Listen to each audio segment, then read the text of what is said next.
there clearly was a cultic following of Mother Teresa during her lifetime, in the good sense. The world followed Mother Teresa.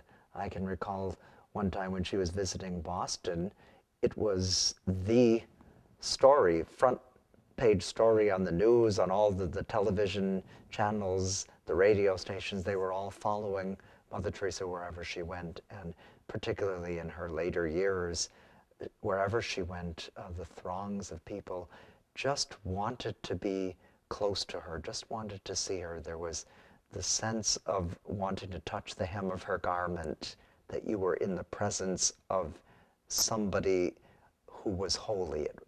It wasn't the same type of following that a Hollywood celebrity would have, because she had no exterior beauty to her.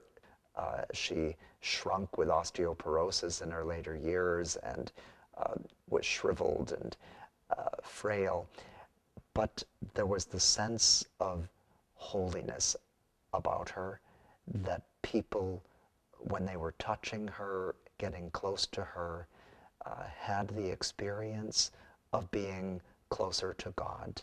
I think if you ever want proof that the world is hungering for God, the cultic following of Mother Teresa in her lifetime is a good indicator.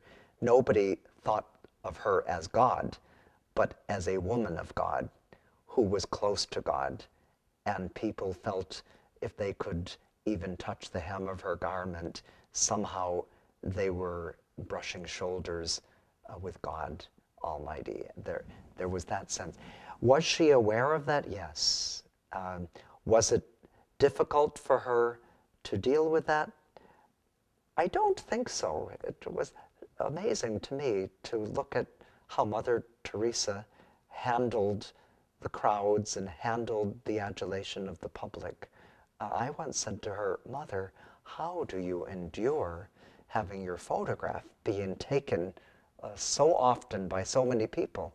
And without batting an eyelid, she looked right at me and she said, "Oh, I don't mind at all. I have a bargain with God. Every time I get my photo taken, he must release one soul from purgatory." And she said it so forthrightly, so matter-of-factly, that there was a disarming honesty about that, that she had apparently discussed her celebrity status with God, and in her own way had worked out that he could use it for his purposes, that she didn't claim the cultic following for herself. Obviously, because of her interior darkness, she didn't even think she deserved the cultic following, but she accepted it as a fact of life and let God make it his business and do with it what he wanted.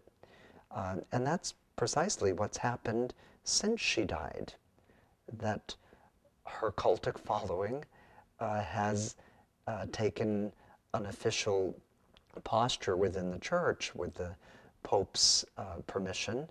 The process for her beatification and canonization was open,